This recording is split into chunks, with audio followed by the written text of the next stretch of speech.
Sa information ng iba, kakakasal lang nilang dalawa. So, ano yung unang ina-advise sa inyo nung mga matatanda? Nung after niyo kasal or before kayo kasal, gano'n?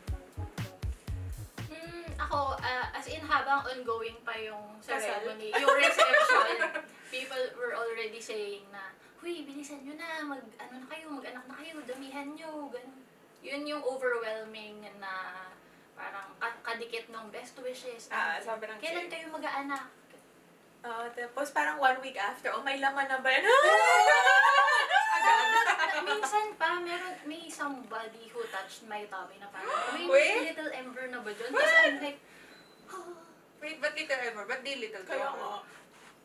that's beside the point. Pero anyway, na-shock lang ako na parang people were entitled to first touching my body and then parang napaka-prying nila towards this private decision na kailan kayo mag-aanak, tapos ilan, Same. Ganun din. Parang, come to think of it, laging kakabit ng best wishes Yes. yung looking forward to your, medyo weird. Parang po, hindi nyo pa kami tatanungin kung ano yung preference namin. Parang, Gusto niyo ba mag-anak? ganun. parang automatically inassume nila na this is the next step after your marriage na is to have kids. Parang, they mean well. Pero Oo, parang, appreciate ko naman na thank you for your well wishes, but then parang this is up for me to decide, yun for us to decide. Parang pag automatic ikakasal ka, sasabihin nila agad. Parang ina-assume nila agad na mag-aanak ka. Yes, na parang yun yung logical next step in this life plan. Parang ganun. but, Pero ako naman originally talagang gusto ko magkaanak. Pero parang at the moment, parang hindi ko kaya Right buhayin now. sarili ko. So kaya ko bang buhayin yung isang batang maliit? true. Tapos parang na parang, kunyari, parang hindi mo nga, or ang dami yung pang gustong gawin. Hindi ko naman sinasabing hadlang yung kids, pero parang, yung mental capacity yung parang isipin na parang, wait, so kung magka-travel ako, wait, paano siya? Wait lang. Parang nakaka-overwhelm. Parang Actually. For me kasi parang meron akong like a few points na kino-consider kaya ako nag-decide ultimately na mag-child free. So first, yung carbon footprint kasi of bringing a child into this world is kind of huge. So yun, isang malaking factor yun in my decision. And then secondly, yung financial freedom kasi na parang I don't have to worry about earning more just because kailangan kong may pag-aralin, may bilan ng diapers, milk, ganun. And then thirdly, yung lifestyle that I wanted, parang the freedom to travel and explore new places, play the sports that I like anytime I want. Parang gusto ko ma-keep yun in my life. So, yun. Kaya, Pero, tinasabi nung iba, parang, ano daw yun, parang, mas fulfilling daw pag may anak. So, I was like, paano pag na-discover kong hindi? Paano mo iba? I mean, what if? hindi naman siya kalakip ng fulfillment, yung childbearing. Pero sabi nila hindi, parang malalaman mo lang daw siya pag Nandun ka. Paano pag hindi? Ay, ano nga may term ngayon? Ibabalik ko na po ito. Sa inyo na lang May term ngayon, di ba? Yung DINK. Yung double income, no no kids. Tapos meron pa with the dog, with the cat. Oo. Diba? For parents na lang daw sila. Pero sabi nila, in the Catholic, if you view that topic using the Catholic lens, may nagsasabi kasing sin daw yun. Or may nag-post, Na di ba hindi may nag-viral magana? post? Oo, na parang, Bakit? What? kasi pag sa Catholic, kaya isang purpose ng pagkaasawa is mag-procreate. So, parang pag hindi kayo nag-procreate, hindi kayo You're not daw, following. you're not fulfilling the purpose of the marriage. Parang gano'n. Pero what if nga nagkaanak ka, pero hindi mo naman siya kayang buhayin? Like, papupunta sa kanya yung burden na Kaya nga. ikaw dapat yung buhayin niya. Di ba, ba't lang nagsasabi nun na mas, hindi mo sabing mas sin yun, kasi lahat naman sin. Pero parang, nag-anak ka nga, so na-fulfill mo. Pero yun nga, inabandon mo, or inabuse mo. But, yun. Parang yung pag-aanak for me is para lang dun sa may kakayahang magbuhay pa ng isang individual. Kasi kung hindi naman ganun kataasan yung sweldo mo, or nung Magkano kayo na ba? mag-partner. Magkano na? Ikaw. Magkano na po gatas ngayon? Mahal? Hoy, hindi nagpo-formula. Ay, sorry po. Breastfeeding, promoting tayo breastfeeding. So, oo nga pala, sorry. Sorry po. I take it back, sorry. National Nutrition Cards kay Mamila. Pero, di ba, aside kasi dun sa financial requirements nun, yung mental capability mo to provide the emotional need of this child, nasa iyo lahat kasi ng burden nun na parang, kung emotionally absent ka, if you're unable to provide them the support they need, lalo na yung formative years, I think that's a disservice to them. So, if you decide to have them, and then, di ka naman pala capable of providing. Parang yung yung kunyari sobrang yaman nyo nga. Yung mga usual story, lalo na sa sobrang yaman ng parents, pero hindi na bibigyan ng tamang Yes. attention yung bata. So, lumalaki Wow. siyang still feeling, Parang hindi lang siya Neglected. financial. Parang kahit kumayaman ka, kung hindi mo naman talagang kayang subaybayan yung, yung or growth nandun niya. ka sa every step of the way, parang wala dun. May point. Pero dumadami na rin ngayon kasi talaga yung hindi nag-aanak kahit magpakasal sila. true. Yung yung hindi ko matandaan yung exact figures, pero yung nilabas na statement ni Commission on Population and Development, parang even before pandemic, madami na daw palang yun yung path na tas nag-quote-unquote worsen siya nung pandemic. Pero doon ako naguguluhan, wait lang. Kasi diba sabi, dumami yung Nagde-delay ng marriage. nung pandemic, dumami yung teenage pregnancy. Pregnancy. Pero hindi naman kasi within marriage. Pero ayun, siguro yung context nung nilabas nilang stats is nag-decline yung parang, Birth rate? oo. Parang ganun. Parang within one married point. couples. Pero kasi ang standard daw dapat is, kunyari, couple kayo. So, dapat ang anak niyo rin dalawa para mapalitan siya. Dapat dalawa? Oo. Parang yun yata yung prevailing standard. Tapos naging 1 point something na lang siya ngayon. So, isang anak na lang kada Oo. couple. Mahal So, kasi. hindi napapalitan yung mawawala. And not to mention na people are getting married later, as in my circle of friends with you. Sobrang later na talaga. 37. 30s. 32. O, diba? So parang dati hindi na kasi siya 25, 20s. Yes. Parang dati, di ba? Acceptable na yung early 30s, late 30s, gano'n. Yung mga 20s daw, late na daw. Ah. I mean, sa panahon ng mga magulang Ah, natin. oo. Parang dami ko pa gusto gawin. Di ba? Parang ang bata ko pa. Parang ngayon nga, ilang taon na ako, magta-30 na ako, pero hindi ko pa nagagawa lahat ng gusto ko. Di ba? So, I guess, it's not yet time. Pero this, ay na, taking into consideration yung sinabi natin, may isang parang nabasa din akong blog or opinion online na parang, again, in the context of religion ulit. Kasi parang, pag ganun daw yung sinabi mo na hindi ko pa nagagawa yung gusto ko gawin or something, parang ang pinapairal mo daw kasi doon is selfishness. Tapos parang ako, parang depends. Siguro, pwede mo siyang Talaga? i-take You as agree? selfishness, pero, kasi ultimately, at the end of the day, parang this is my life. So, Oo nga. who are you to Kasi- claim that I am selfish if I am just doing what I want and what I think is the best for me? I think, if that's selfishness, then I will be selfish because I know what I need to do and what I want in my life. I think masyado tayong nag-rely sa mga sasabihin ng ibang tao. Oo, true. Just because we think na ito dapat kasi yan, after mo mag-asawa, mag-anak ka na. Where Ano na lang in fact, sasabihin? may choice naman tayo not to. So, Pwede bang common argument nga ng mga elders? Kunyari, yung mga magulang natin, sabi nila, mag-anak ka kasi walang mag-aalaga sa'yo pagtanda mo. yun pa! Oh my gosh. Anong sinagot? I mean, napag-usapan niyo na ba to with your parents? No. Ay, hindi nila alam. Hello. Alam ba nila? Sorry so, Mr. and Mrs. Apostol. Ano nga? Ano sinasagot niyo pag tinatanong nila kung kailan? Wala pa.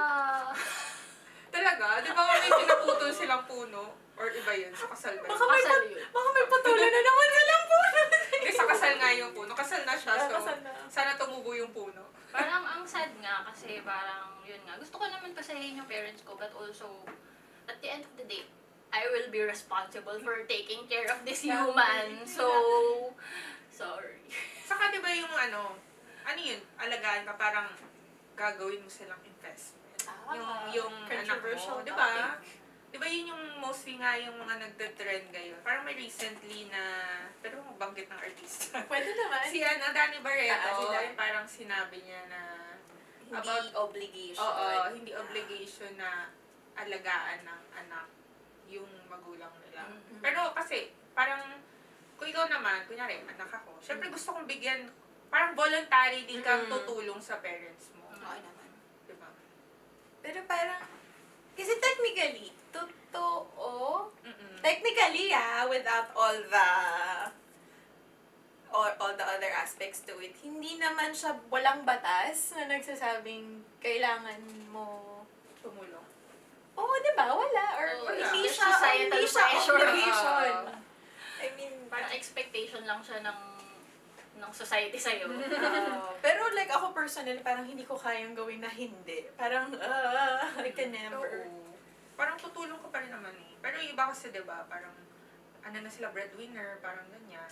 Pero you can't help it eh. Kasi parents mo yun, so bibigyan mo talaga sila. May kilala ko, yung friends ko.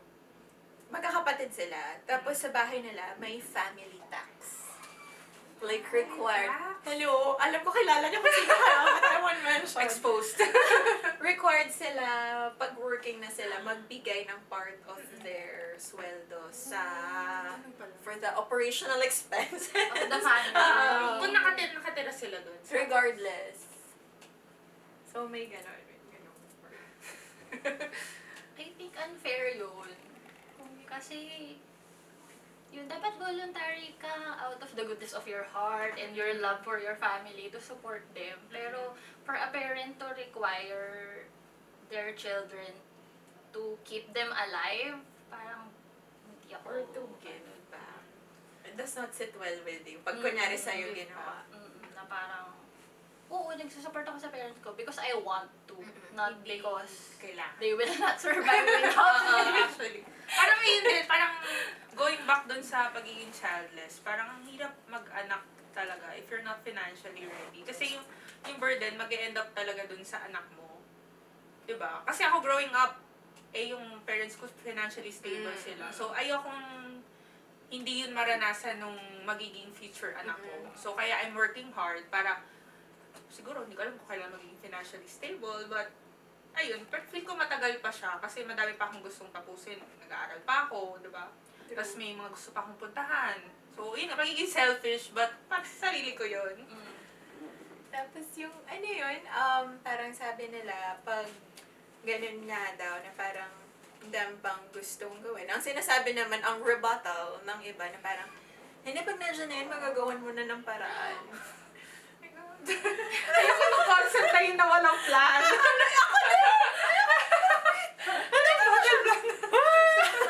Isig ako na lang. Misha! Umiyak siya, iyak na. Wait lang. Parang yung hirap nun. Oo, parang, yung concept kasi sa akin na i-deal mo na lang pag nandyan na, doesn't sit well with me kasi I'm a planner, so I like to plan The most anxiety it activities gives you. in my life, di ba? Imagine the anxiety of not knowing anong papakain mo sa kanya bukas or saan mo kukunin yung pang-tuition niya the next sem. Parang ayoko naman pagdaanan yung ganong level of anxiety every time para lang masupport siya. Tsaka kung ako kasi, kung hindi ako 100% sure, kung meron man lang 5% remaining na hindi ako sure na gusto kong, na-unsure ako about having a baby, hindi pa rin ako magpupush through. Kasi what if yung 95, yung 5% na yun, ultimately, wala. Tapos may isa pa ako naiisip. Ako naman naiisip ko, di ba, fine, meron ka anak, tapos papalakihin mo, yung nabigay mo naman lahat. Okay. Tapos paglaki pa sa why like me, sinasagot-sagot ka. Hindi na niya fault yun. Baka it runs in the blood. Parang feeling ko putulan ko talaga siya. Parang, sumasagot ka na. Hindi kita bibigyan alawa. Tingnan natin. O doon ka sa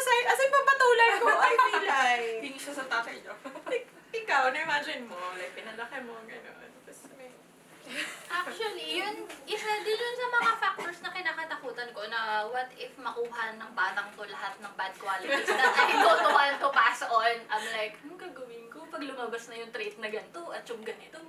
Eh ngayon pa lang, parang nakikita ko na sa sarili ko yung traits ng mom ko na ano, Alam niya. some traits na hindi ko sana bet. Pero ayun, so inisip ko din, hala, paano pag napamana ko to? Oh no. Oh no. Parang ikaw, hindi mo ba na-imagine yun? Na parang what if...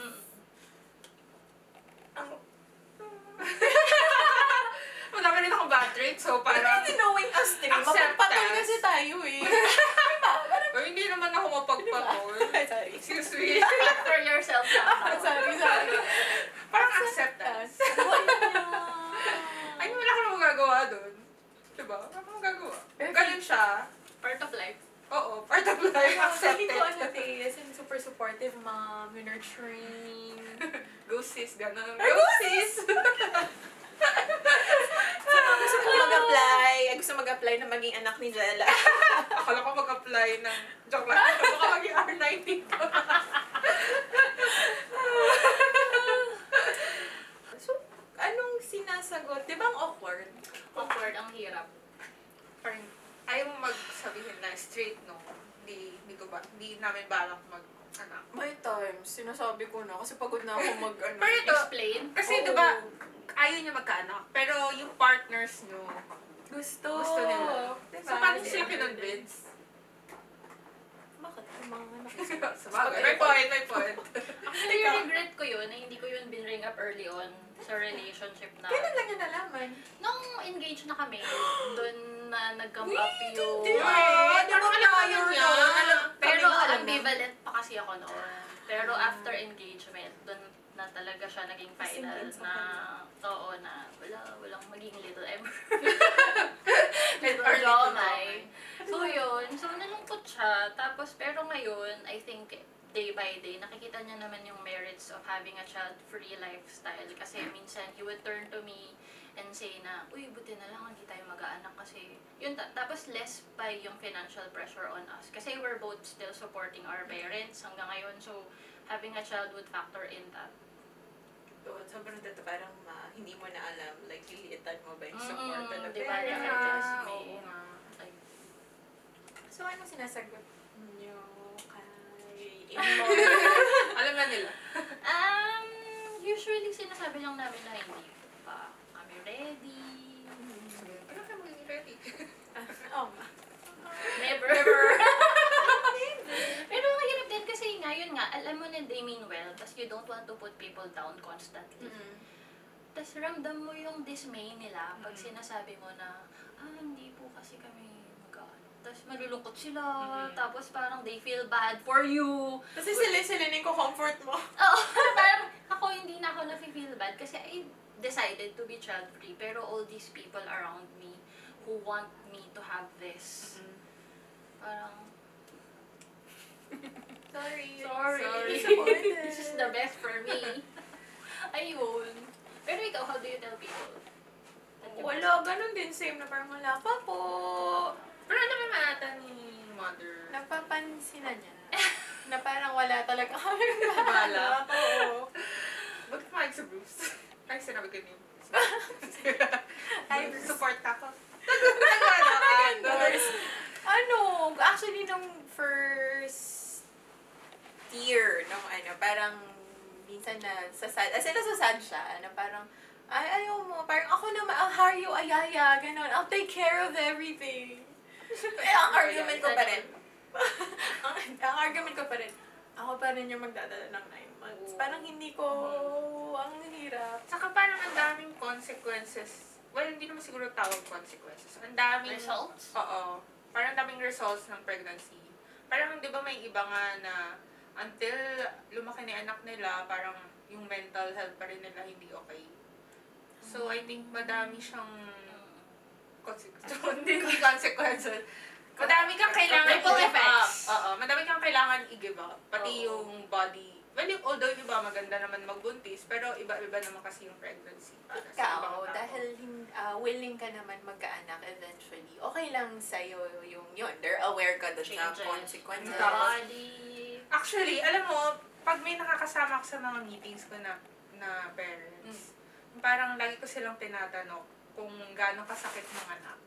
Parang sabi niya, hindi mo siya na-describe at all. Kasi diba yung Indescribable. anesthesia Ang tawag pa nga doon, lang daw eh. Yung tinutusok sa spine. Oo. Anesthesia ba yun or Epidural. Yun. Parang sabi niya, parang ayaw na daw niya. Mabuhay. Isa lang anak niya na, masakit daw talaga. But, well, kung decided naman ako, parang okay lang sa akin i-accept yung pain na yun. So, kaya nga acceptance. Kung di ka naman decided talaga na gusto mo mag-anak, do your thing. Huwag ka mag-anak, diba? Kasi kung ayaw mo ng pain na yun, Pero gusto mo pa rin 5. hindi. Ano? Hindi na. In this economy, Smaller number. In this In this economy. chaotic world. Yes! I doubt. Mga ano, 2. The one. Oh, 1. Nabawasan na! 4 na yun Hindi kasi ba? kaya gusto ko dati 5 kasi dalawa lang kami magkapatid. Tapos ang medyo sad siya na umalis na rin kuya ko, diba? Ay. Sa Canada na. So, sad na mag-isa ko nandito. Naisip ko yun. Ano, Pero parang baka mas sad pag di ko sila mabuhay.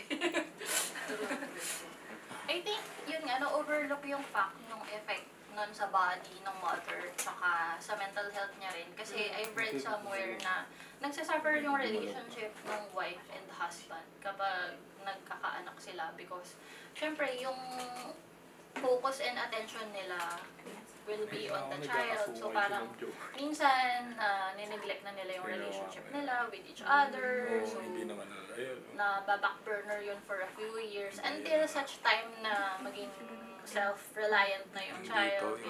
So, mga 22. Ano yun? Hanggang mag-college na siya. Ang tagal nun. Ang tagal. Saka yung, ano yung postpartum? Di ba anong depressed? May nabasa ako nun, yung parang, hindi ko maalala kung fictional to o hindi, pero basta ang nangyari. Kami babalagin. Fact check. Fact check. Hanapin natin na. Pero parang, kakapanganak pa lang niya, parang di nakauwi na from the hospital. Tapos in-expect ng husband niya, kaya na niya ulit gawin lahat ng chores? Oo. Tapos parang nagalit sa kanya na parang, pinalabas ka na nga sa hospital, so it means you're okay. So parang hindi mo magawa yung... Excuse me? Diba? Tapos parang... Naglabas ako ng bata. Lord na. At dinala ko siya ng 9 months. Diba? Baka kaya gusto, pwede naman sana mag-recover muna yung katawan. Oo. Diba? Pero meron nga, hindi pa pinapanganak, meron na sila agad na parang depression. Kasi may kakalala ko na nasa tiyan pa lang yung anak niya. Parang ginaganon niya yung tiyan niya. Parang, ito lang kasing gusto niyo siya lang. Parang may jealousy siya over The child. sa child. Kasi yun nga lang yung pinapansin nila, hindi yung health mismo niya. So, diba? So, kailangan tayo supportive. Kamusta na siya? Nakaanak naman siya. Okay naman. Malaki na yung anak. Nakaget over na siya dun. Sana. Pero diba, sana mas may available na options for mothers for undergoing those, yung mga nagkaka-gestational diabetes, mga postpartum, para kasing society is just, okay, so nalabas mo na yan, dapat okay ka na. Whereas in fact, ang daming changes sa katawan mo, sa mental health mo, dapat meron kang adequate support for those. True yun. Tapos, minsan, nakikita ko yung mga mother friends natin on Facebook. May sobrang madalas ako nakikitang post yung image siya na parang babae na nasa shower, tapos umiiyak. Tapos parang caption is about moms na parang when you become a mom, yun na lang daw yung time mo for yourself minsan, yung naliligo ka. So parang minsan, doon na lang, parang doon na lang umiiyak. Kasi kailangan paglabas mo nung strong. alagaan mo na ulit. And sobrang madalas ko siya makita na nasi-share. Parang nare-reinforce nung mga ganun yung fact na mothers are under-supported sa society natin. Kasi ang dami ng expectation sa kanila. Tapos, buti nga, expanded maternity leave law. So, mas madami na yung days off. Tapos, may added paternity leave pa. Pero, aside from that, parang expected kasi na dadalhin mo lahat and then you're expected to bounce back so quickly after this major operation. And, you know, So, nagiging Oo, active. kaya. Tama na. Hindi po kami galit. Ano lang, masyado lang kami na-immerse dun As sa thought. women. Oo. Na parang what if yun na nga, sa amin na nga, yun kasi yung thought na parang, ito na, parang naging, parang, ang hirap kasi dala ng thought na, ang daming sinasabi na mag-anak kayo, hindi okay lang yun, blah, blah, blah. Pero pag nandun ka na sa mismong situation, asa na kayo? Parang, alam mo yun, parang, yung dun, for me, parang baka dun magsimula yung galit ko towards others, na parang, ang dami yung sinasabi noon. Tapos parang, etong nandito na, parang, hindi, okay lang, kaya mo yun. Parang, sure ka? Ako hindi sure. Parang sa, di ba yung laging tanong, kailan ka magpapamilya? Pero yung family naman kasi hindi siya limited na kailangan ka magkaanak. Family basta dalawa kayo, di ba? Hindi kailangan ng anak. May tawag dun. Hindi mo kailangan ng anak para matawag kayong family. So, iniisip ko, so, ang problema lang ba natin? Well, therapy bigla. So, ang problema lang ba natin ay lack of support? What if magkaroon ng support? Are we willing to reconsider? Hindi pa rin. Kaya rin magkaroon na ng structure, more... Libre anak. Libre anak! Libre panganak pala. It's so personal to me na parang I can be so rich and have all this support that's available. Pero at the end of the day, parang kaya ko ba na iisipin ko yung buhay ng isang tao in my hands when I can barely keep myself alive every day. And just, ang laking mental burden kasi nun to keep someone alive. And gusto natin mapalaki sila ng maayos, gano'n, upright citizens. Parang, I don't know if I can handle that mental capacity that is required of that. Looking back, yung mga parents kaya natin yung ano Oo kayo nga. mag-consider? Pero kasi condition sila na kailangan They nila reproduce. anak eh. Ang dami nila. Pag 5, 6, ilan yung sa mommy side? 6 sila. Kami 7 sila. Parang same sila. Meron pa nga natin, gano'n. Oo, Pero amazing na paano nila nabuhay yun. Oo! Tayo isa lang at Laki na ng takot problema tayo, natin. di ba? Kasi mas Quality mahal na of ngayon, ha? Quality of life. Oo nga, Oo, totoo mas naman. mahal Mas na. mahal ngayon. Ano, magkano mga anak? Di ba parang dun pa lang, mahal. Mm, Oh my gosh, Parang mahal. 40. kung private clinic. Di ba private 80? hospital. I mean, sa pag, hindi ko alam. Parang, pero 40 pataas. May ano pa yun, di ba? Mga doctor's fee, follow-up check-ups. Prenatal check-up. Baka yung 1 year sweldo ko hindi na Hindi ka kaya. Parang sa healthcare system natin. I'm not sure. Wala may PhilHealth. Wait, may maternity. Meron, di ba? Baka meron. Hindi sure. Meron, Jana. Hindi niya. Meron daw. Meron daw. maternity. It's a yes. Pero parang, parang at the end of this conversation, your still stands. Yeah. Na, ako medyo napaisip bigla, selfish lang ba ako? Ay, hindi. Ang final ko, pag nagkaroon na ng technology, as in super painless, yung walang, walang isasaksak, anything. So, ilalabas lang siyang ganun. Pero I don't think, siguro hindi naman selfish. Kung para sa'yo naman yun. Sa akin, scared, may nakita akong thread sa Twitter na parang, what if magkaanak ako, tas may mga disabilities siya, di ba? Parang mahirap din yun na gusto mo na okay siya, healthy siya. Oo naman. So, yun. So, Yung mga fear. ikaw pa rin natatanging, go lang. If it's there, it's there. Yeah. Sabi ko nga, it's a blessing. Aww. It's a blessing. It's a blessing, hindi sa pocket. It's a blessing in, malalaman mo daw.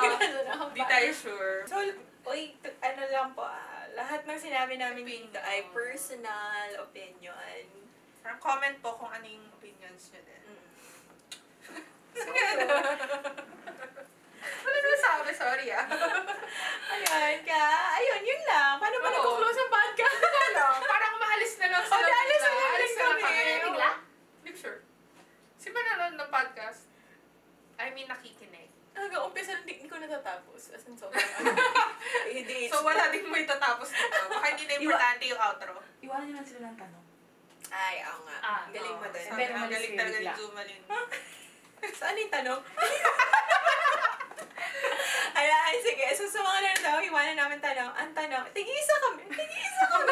Isa lang wala isa lang, baka hindi natin Wait, 5 minutes. Mag-meeting Okay, kami. go, Anong go, unanimous question natin? What made you decide to have a child-free life?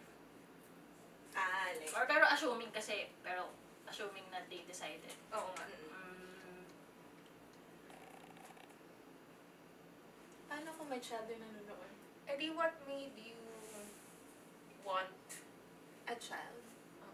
Sige. Yun daw. or both? Either What? or. Oo. Sige, yun na lang. So, what made you decide to have a child-free life? Or, what made you decide to raise a child in this world? Comment down below. Kaya gano'n. Okay na po. Thank you. Thank Bye. you. Thank you. Ay, ang init.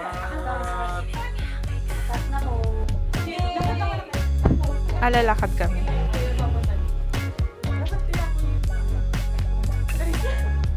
Wala, di ka nakita dito. Thank you. Grabe ang init. It made me think. Not to have a child. Not to have a child at